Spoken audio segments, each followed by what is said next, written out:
The most rewarding part of the job is probably going to be just being able to fix something for someone when they're in distress and I don't have heat, it's 0 degrees out, and you go in and you diagnose a problem and you get their heat back up and running for them. You're a hero in their eyes, and it makes me feel good about being able to do that for someone. Technicians have some of the most important jobs in this country, and as a technician, you should view yourself as a hero because many instances you do save the day.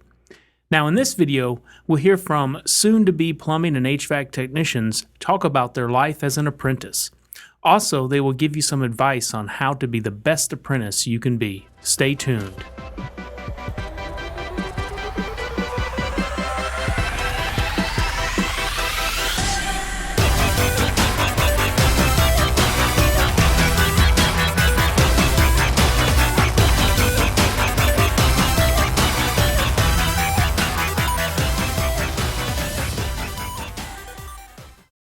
Greetings. My name is Dr. Adam Manley. I'm an associate professor of career and technical education at Western Michigan University.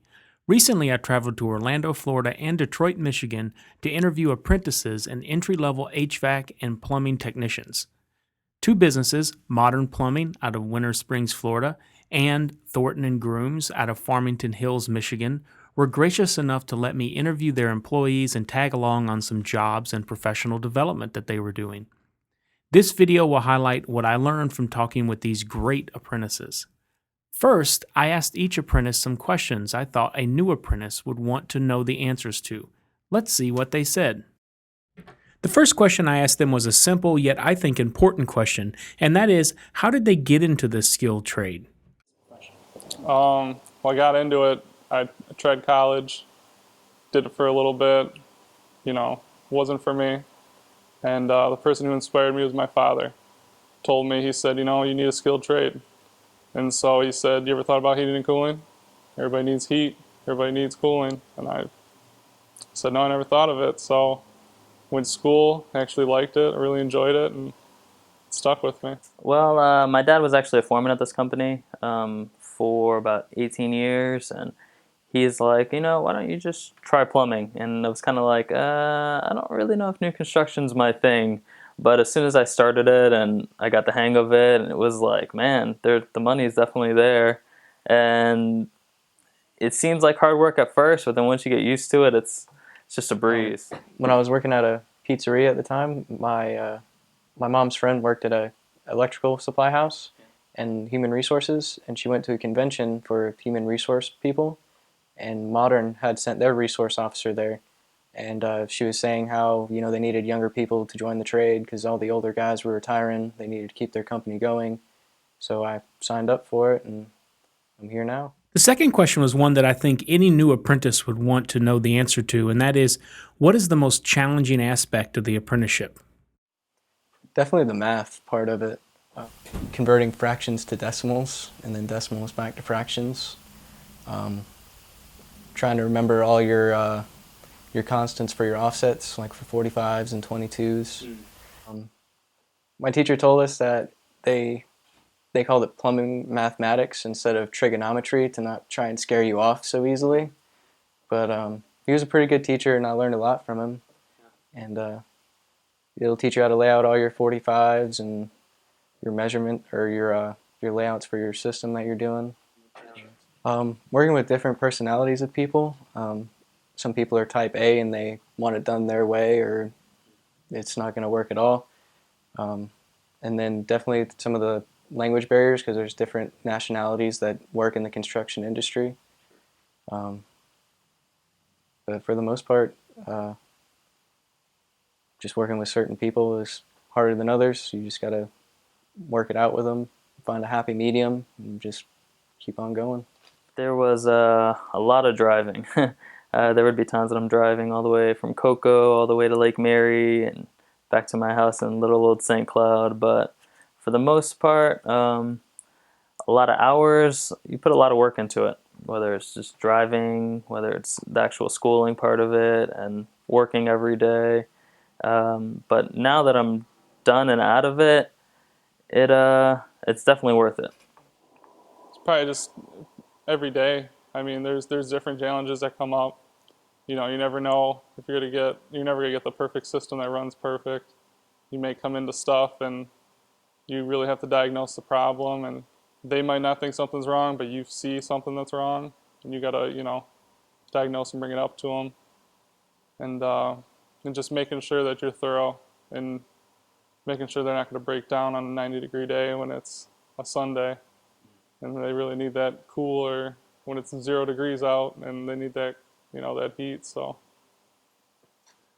A lot of some of the code, I guess, can be a little the verbiage, you know, here and there. You kind of read it 3, 4 times and to get to understand it, and then you learn more codes that are similar, or so sometimes it throws you off a little. It gets a little overwhelming, but learning how to break it down a little and not, you know, don't look at the whole picture.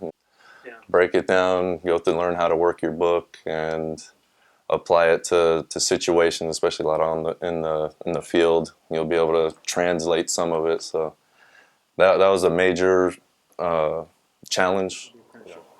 I definitely have to say just the sheer physical aspect of the job. I mean, it's some days you'll have real long days. I mean, I've worked as long as a 16-hour day before, and it was all physical work.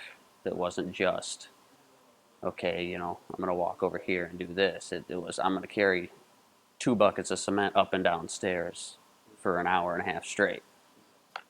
While the individuals I interviewed were in all varied states of either an apprenticeship or out of an apprenticeship, I wanted to know what their typical day looked like. I'm on my own at a customer's house doing my own thing. I absolutely love going to different places every day. I'm not coming to an office, sitting in an office all day long, you know, waiting for my boss to come up behind me and look over my shoulder, see what I'm doing. Basically, communicate with the guys. You know, get everything, make sure everybody's on the same page. Get things rolling. You know, I've been with Modern a while now, you know, and they've kind of brought me to try to learn from them. So try to keep things rolling in the best interests of the company and project, you know. So I have like a lot of team, you know, get the teamwork going in the morning, you know, get the mood and the morale up, get everything rolled out, and then basically I'd say my specialty I'd like to do, I'm really precise about certain things, you know, so I like exposed mechanical rooms and heavy duty plumbing as things that people are going to see and take notice to or whatever. So I basically always try to throw myself on those nice projects like the pool that we have on this project currently, things like that. I would work 8 hours a day, and then I would go to school for 2 to 3 hours twice a week. And what's your everyday routine like now that you're out of the apprenticeship? After I got out of the apprenticeship, I felt like I had so much more time. It was like I would just go to work, and then all of a sudden it was like I didn't know what to do. I go to the gym a lot, play a lot of computer games, and pretty much found all sorts of time now. Get everything ready in the morning time, pull out all the cords, all the tools that we're going to need, grab the fittings and the glue, and just get everything set up, ready to go. It's definitely different. I mean, it's different every day. You're not going to the same place, and it's, oh, I got to make the pizzas. You go to different job sites, different scenery, different people. Sure. So it was definitely better for me doing it because I'm something new every day. And I like that. It's a new challenge, new. In my opinion, this was one of the most important questions of the whole video. What advice would you give to new apprentices? It's just never be scared to get out there and give it your best shot. That's first of all. Also, you want to be a sponge. You want to soak up any information that you can from any senior tech, any mentor, or anybody that has been in the trade, that has been in the trade a while, that has, you know, been know what they're doing a while. Another thing you want to do is love what you do. It also is a trade that involves customers, so you also have to love people, and just have the drive just to do better and learn, and just want to do better for yourself every day. Don't give up. There's going to be times where you want to give up, but don't. This 4 years will fly by, and by the time you're done with it, you'll barely remember the hard times, and it's all worth it in the end. Be ready to take constructive criticism. I mean, if you do something and you work really hard on it and you think it looks good and they come up and say, hey, why don't you change it and run it like this, it'll look way better in the long run, and it not only makes you look good, but it makes your foreman look good. So you just got to roll with it. Don't get overwhelmed. There's a lot of things that you may or may not actually come in contact with that you learn. So don't always be too focused and too stressed on certain points. Just learn to break them down, and they'll come up again, and that's when you refresh yourself and where you learn from your classmates and people on projects. Always ask questions. Like people say, like, I know sometimes I don't want to. People look to me like, I know quite a few things, but there's some things I also don't know. And instead of being shy and kind of pretending like and sitting back and be like, why exactly do we have to do this again? Even if it's pull someone to the side later, hey, why do we do that? Just always, learn, understand what's going on. Just break it down, and like I said, don't be overwhelmed. It's all really pretty simple once you learn the small steps, and then you can apply all those small steps and get everything done that's necessary. There's really two ways to approach an apprenticeship, a plumbing apprenticeship. It's you can just really throw yourself out at it, and somebody asks you to do something, you say yes. You don't question it, you say yes. No matter really what it is. I mean, you just have a small crawl space or whatever, that you maybe not comfortable doing, but power through it. You won't have to do it the rest of your life. The other side is, just doing the bare minimum. And, the way I feel about it is, if you just do the bare minimum, what are you going to gain out of it? Just whoever you're teamed up with, your journeyman, and just really listen to him. Just take notes, and just go. Everything he says, just really just listen. You don't think because you probably don't. So I would just say listen would be the biggest thing. Just be a good listener.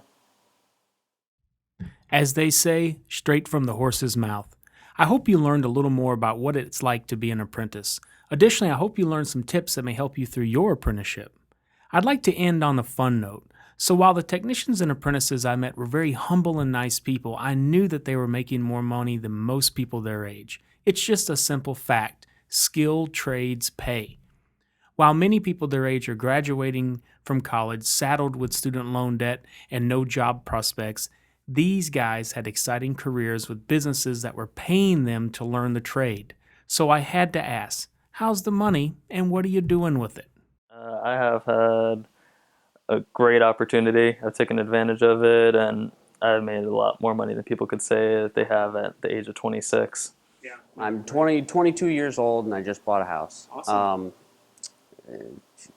People always, I always assumed, I'm going to be 35 before I can afford a house. But I'm 22 years old, bought a house, just bought a new car, a 2016 Ford Escape. Nice. What else? My wife and I are talking about in a month or two going out and buying both of us 2 brand new ATVs. What are some of your toys? Some of my toys, the one toy that I love the most is my truck. Yeah. It's a 06 F-250 diesel 6.0. Got it tuned, big exhaust. It's fast. It's really fast. Yeah. I got a couple little mini bikes I toy around with. Yeah. I got lawnmower engines on them. They go pretty quick and take the governor off. Yeah. And then, the one, it's not really a toy, but I needed it. I just bought a new tractor, new Cub Cadet. So I think it's cool. It's a little fun. So while money isn't the sole reason to go into any career, it is definitely a perk of a career in plumbing and HVACR. Add that on top of the intrinsic satisfaction of a job well done, and I think you have the formula for a great career. I'd like to thank Modern Plumbing and Thornton & Grooms for giving me access to their great employees.